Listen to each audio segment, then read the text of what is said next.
Galilea järve kaldad nägid 2000 aastat tagasi suurt Jumala au. Selle järve kallastel on Jeesuse jälgi ehk võib-olla isegi kõige rohkem leida kui kusagil mujal. Siin selle järve kallastel voolasid kokku suured rahvamassid ja siin toimusid Jeesuse suured tervenduskoosolekud. Siin ta õpetas, jutlustas Jumala riigist, rändas nende kallastel olevates külades ja linnakestes ja see järv toitis neid inimesi, kes nendes asutustes elasid.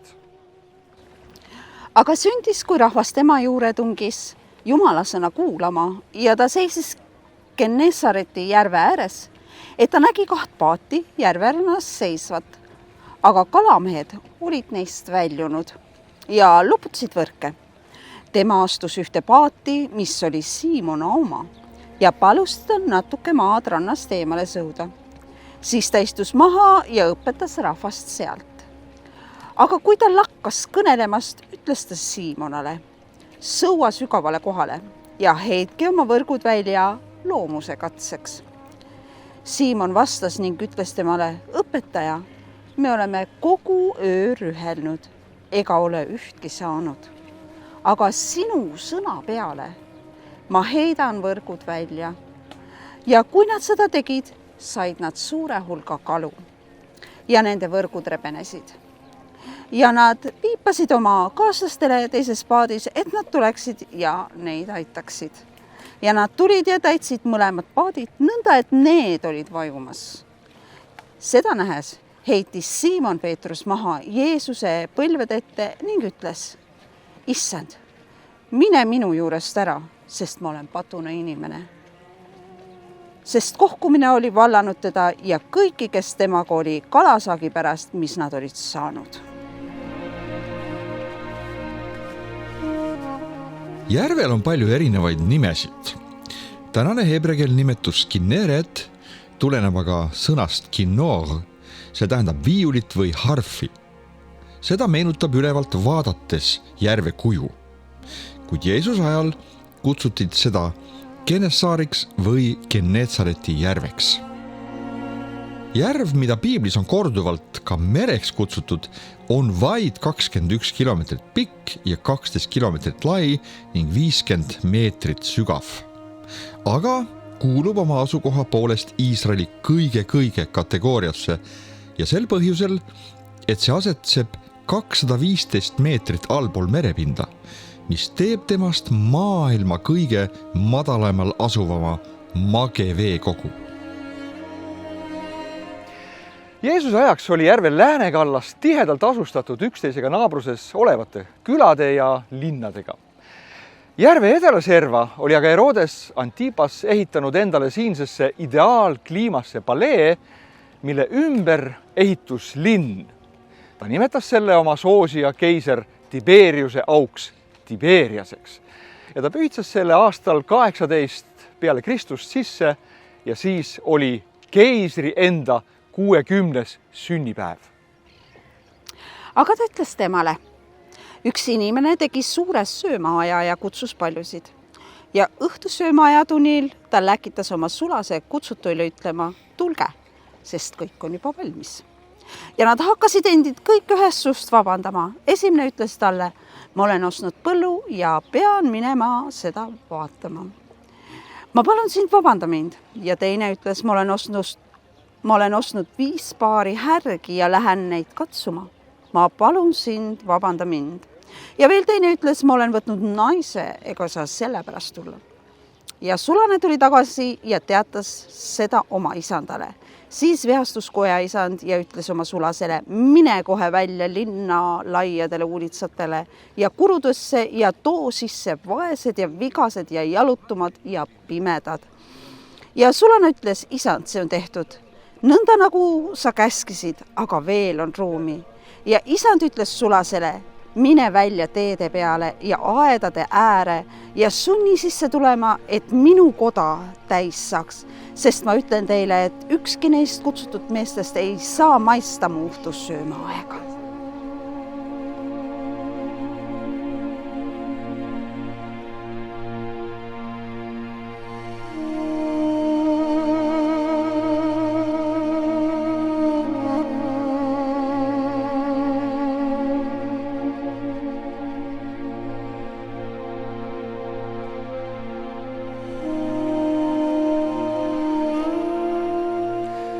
ole märgiline, et Jeesuse tähendamissõnad olid tema aja elust ja olukordadest, mis neil päevil olid aktuaalsed.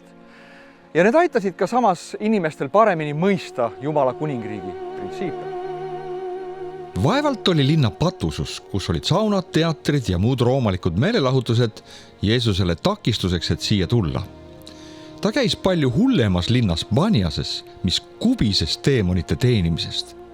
Ja ta istus sageli koos sööma patustega. Ehk ei olnud see linn lihtsalt sellel ajal Jumala plaanis. Kuid mitte kaua pärast Jeesust sai sellest ebapühast linnast hoopiski püha linn. Selle muutuse põhjus oli, et 2. sajandi lõpul kolis siia Synedrum ja Jabne Toora kool, kuna Jeruusalemma linna olid roomlased muutnud rusuhunnikuks. Võlgneme veel tänagi tänu tolleaegsele Tiberiase rabide koolile, sest tänu neile hoiame käes täna nii täpselt edasi antud Vana Testamendi tekste.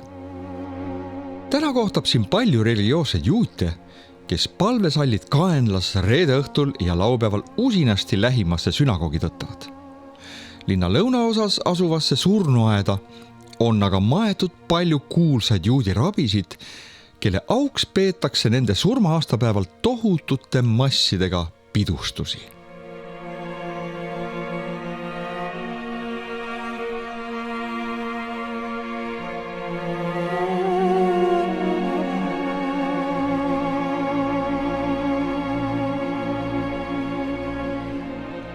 Tulles Tiberiast põhja poole, leiame eest vasakul pool 90. maanteed ühe uusasunduse, mille nimi on Migdal.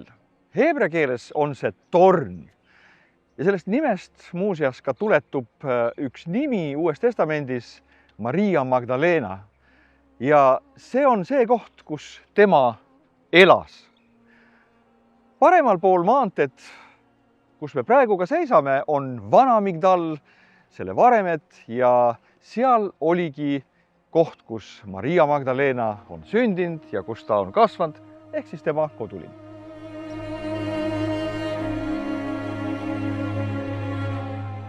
Roonik Josephus jutlustab, et siin Migdalis oli üle 80 templi eesriide kudu- ja töökoda. Ja linna populatsiooniks võis olla tema sõnade kohaselt 40 000 inimest. No arvame nii, et see arv võis küll olla Josephuse poolt 1 nulliga liialdatud, lähtudes tema rahvuslikust uhkusest.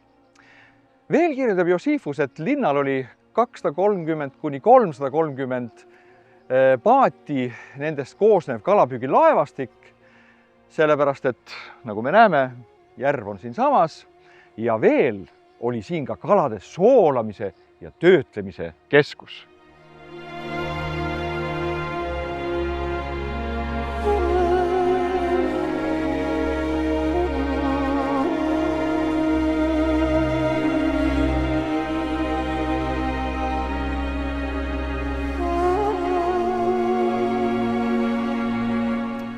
Täna aga ehitatakse siia kristlikke keskusi, kuna piirkonnal on tugev kristlik ajalugu.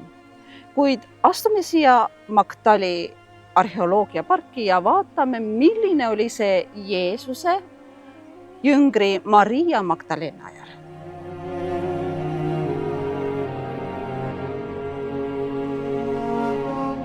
Kuna evangeeliumites on korduvalt täheldatud, et Jeesus kuulutas Galilea koguduse kodades või siis teiste sõnus sünagoogides, siis ka siit Migdalist on leitud üks, võiksime isegi öelda, et Galilea vanim sünagoog. Väga tõenäoliselt kuulutas Jeesus selles sünagoogis. Sealpool otsas on siis kantsel või heebrea keeles be'ema, kus kõneleja seisis ja jutlustas. Nii et kujutagem ette, siin on Jeesuse jalajäljed. Tema sõnad kõlasid siin selles sünagoogis, mille varemed on täna meile välja pandud vaatamiseks.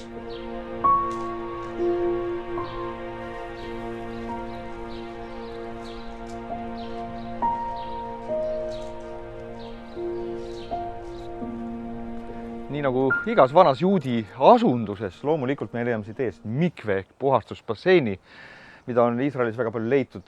See on rituaalne puhastusbassein. Tänasel päeval me mõistame seda väga hästi, kuna meil on täna 39 kraadi sooja siin Migdalis. Vesi on päris puhas. Läks ise ka sisse.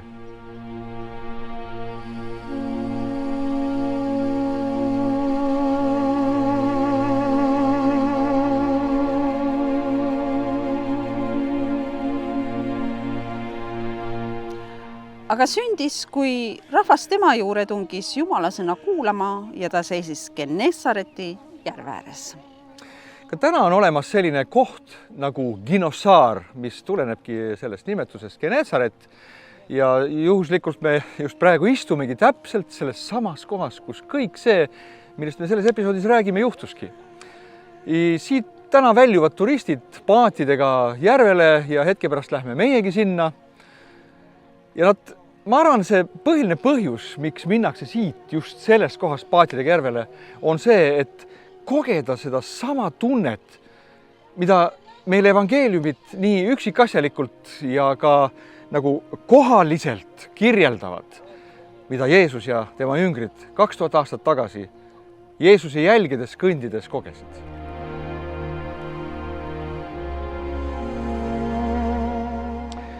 Ühel varahommikusel tunnil kõndis Jeesus mööda Galilea järve kallast, umbes nagu siin, ja ta näeb, et seal on 2 paati. Ja mõlemad on tulnud öiselt kalapüügilt, nii nagu tollel ajal oli. Ja ta näeb, et need mehed on üsna kurvanäolised, sellepärast, et nad on oma sulastega ja oma paadi meeskonnaga jõudnud tagasi ja nad ei ole saanud mitte midagi. Ja see on huvitav, evangeeliumid ütlevad, et nad loputavad võrke. Nende võrgud on täis muda, kilukarpe, merekarpe, mida iganes sealt merepõhjast tol ajal plastikut ei olnud õnneks, mida iganes see üles tõi. Ja nad on kurvad sellepärast, et millega nad nüüd peret toidavad või makse maksavad või mis iganes. Ja Jeesus läheb neist mööda ja ta näeb neid ja mehed, kes on kogu elu püüdnud kala, nende vanaisad, nende vanavanaisad ja nii edasi, tagasi, kõik sugupõlved, nii palju kui nad teavad, on kõik harrastanud paadiga järvel käimist ja kala püüdmist. Ja ta ütleb neile nagu 2 sõna. Ta ütleb neile, tulge minu järele või järgnege mulle. Ma ei tea, mis sa tunneksid, kui sa oled oma elu igapäeva asjade juures, sa teeksid oma tööd või ettevõtted ja äkki keegi tuleb sinu kontoris sinu lauast mööda ja ütleb sulle, jäta kõik see, tule minu järele. Ei tahaks, eks ole, ei usaldaks, kes sa oled, kui suur palk saab olema ja nii edasi.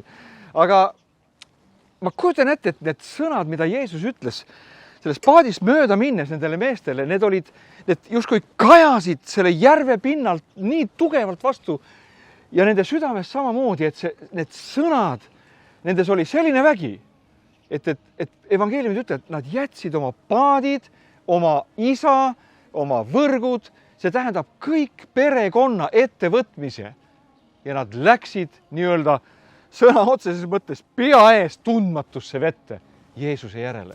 Nad ei teadnud, mis neist sai. Nad ei teadnud, kuidas nad nüüd oma peret toitma hakkavad. Aga sõbrad, Jumal osutab meile samasuguse kutse tänapäeval. Ta ütleb, järgne mulle, tule minu järgi ja ma teen sust midagi. Ma teen sust midagi muud. Ta ütleb neile nii, ma teen teist inimeste püüdjad. Nüüd te olite kalapüüdjad. Ma teen teid midagi sarnast, aga midagi palju kõrgemat, midagi palju vägevamat. Tulge minu järele. Sõbrad, see kutse täna kõlab meile ka Eestimaal. Tule Jeesuse järele ja ta teeb sinust midagi erakordset, midagi imelist. Jeesus kutsub meid täna. Vasta selle kutsele nii nagu need mehed selles paadis.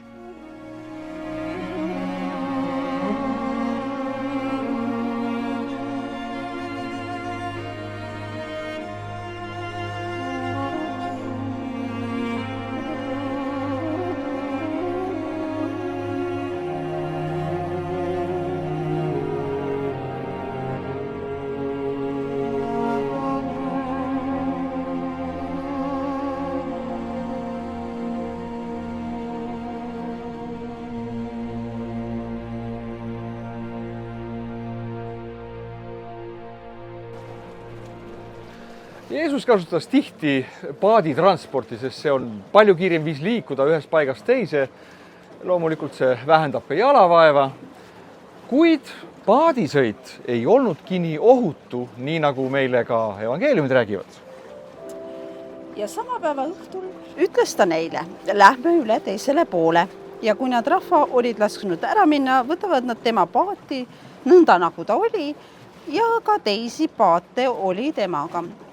Siis tõusis kange tuulispea ja lõi laineid paati, nõnda et paat juba täitus ja tema ise oli paadipäras magamas, toetudes peaalusele. Ja nad äratasid talle ülesse ja ütlesid talle, õpetaja, kas sa ei hooli sellest, et me hukkume? Tema tõusis üles ja sõitles tuult ning ütles merele, ole vait ja vaga. Ja tuul rauges ja meri jäi täiesti vaikseks ja ta ütles neile, miks te olete nii arad? Kuidas teil ei ole usku? Ja nad lõid väga kartma ning ütlesid üksteisele, kes see siis õieti on, et ka tuul ja meri kuulevad tema sõnu.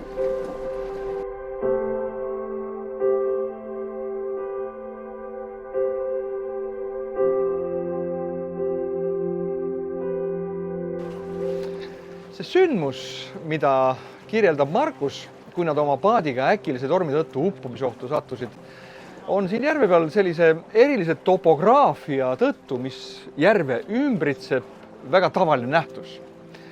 Nimelt siin all järve pinnal on soe õhk. Talvel näiteks ei ole siin Tiberia kandis ega ka nendel mägedel mitte kunagi lund.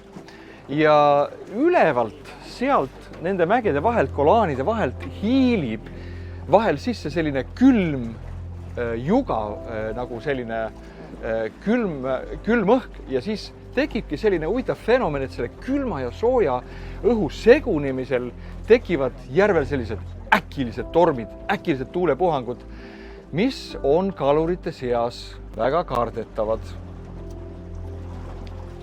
Kala hüppas siinsamas. Kõige suurem tormioht on seetõttu idapoolsel järveosal, sest lääne pool pakub mäestik nende ees kaitset. Nii võiski juhtuda piibli kirjeldatud loos, et kalurite paat võis sõita rahulikust ilmast äkilise tormi sisse, mis väikse paadiga seilates võis nad kergesti uppumisohtu seada. Räägitakse, et enne vanasti, kui kalurid oma paatidega merele sõitsid, kuulatasid nad hoolega tuulte puhumist, sest neid ohtlikke tuulte puhangud oli võimalik täiesti inimkõrvaga kalda pealt isegi kuulda. Ja ütleksime, et küll oli ka hea, et Jeesus oli koos nendega paadis. Kuid jüngrite hämmastuseks oli Jeesusel peale tormi sõitlemist neile etteheitev küsimus. Kus on teie usk? Nii lihtne on lihtsalt loota, et Jumal kõik meie eest ära teeb. Kuid sageli viskab ta palli hoopis meie kätte ja ütleb, usu sina ja tee. Mine ja ütle. Et kui me nüüd kujutame ette seda, kuidas Jeesus oma jüngritega sõitis siin, kõik see, mida täna 2000 aastat hiljem näevad meie silmad, nägid täpselt sama pilti Jeesuse silmad. No, võib-olla välja arvatud, et Tiberia linn oli palju väiksem kui see, võib-olla isegi hoomamatu siit mere pealt. Hattini sarved võib-olla olid samasugused tõenäoliselt, nad ei ole väga muutunud ja võib-olla tõesti mõned suuremad betoonhooned, mis siit paistavad, olid väiksemad, aga kõik need mäestikud, need kuplid, need metsad, need istandused, mis ka täna siin on, olid samad. Ainuke, et ma kujutan ette, et see veepind oli palju rohkem täidetud kaluripaatidega. Sellepärast, et ainuüksi Migdalist juba läks teele iga päev üle 300 sellise väikse kaluripaadi, nii nagu me selles muuseumis näeme seda Jeesuse paati. Ja nad kõik toitusid sellest samast järvest siin Jeesuse ajal. Nii et täna meie jalad ei kõnni ainult mitte Jeesuse jalajälgedes, aga ka meie silmad näevad seda sama pilti, mida 2000 aastat tagasi nägi siit selle järve pealt samamoodi paadis loksudes Jeesus.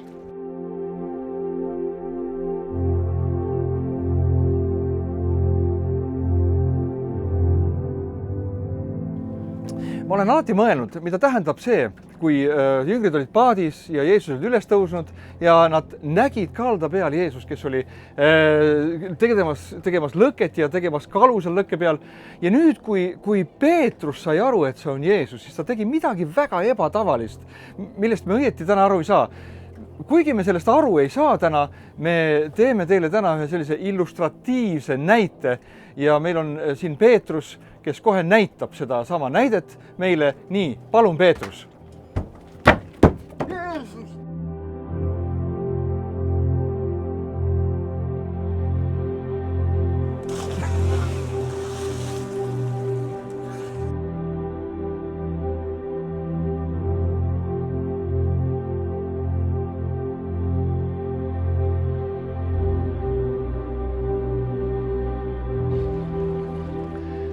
Kui Jeesus meiega siin sarnaselt paadist maha astus, oli tal vastas suur hulk rahvast. Nad olid saanud kuulda, et Jeesus on siia maabumas. Ja kui nad üle mere olid maale sõudnud, jõudsid nad Gennesaretti ja astusid rannale. Ja kui nad paadist olid väljunud, tunti ta seda maid ära. Ja joosti kogu sealne ümberkaudne maa läbi ning hakati haigeid vooditega kandma igale poole, kus teda kuuldi olevat. Ja kuhu ta iganes läks küladesse või linnadesse või asulaisse, asetati põdejad turgudele ja paluti teda, et nad saaksid vaid puudutada tema kuuepalistust. Ja kõik, kes teda puudutasid, said terveks. See paik Gennesaret on näinud tõeliselt suuri Jumala tegusid. Kujutage ette tervenduskoosolekut, kus kõik said terveks.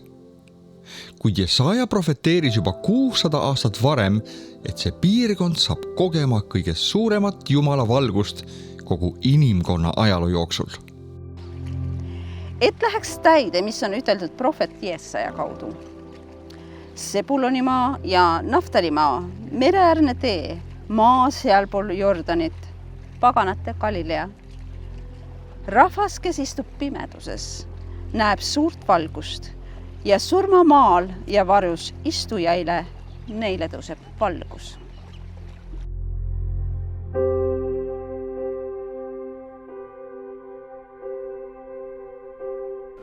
Üks hämmastavamaid leide Galilea järvest on esimese sajandi kaluripaat, mille sarnast kasutasid kalurid Jeesuse ajal. Just seetõttu on see paat ristitud Jeesuse paadiks ja välja pandud selle nimelises muuseumis Kinnossaari lähedal. Mees, kelle nimi on Yuval Lufan, tema leidis selle paadi. Tal oli selline unistus, et ükskord võiks järve vesi alaneda seda võrd, et äkki sellest võiks midagi leida. Ja hämmastav, kuidas tema unistus täitus, et see juhtuski kuskil 80-ndates ühel korral. Vesi taandus, alanes ja nad leidsid selle paadi järve mudast.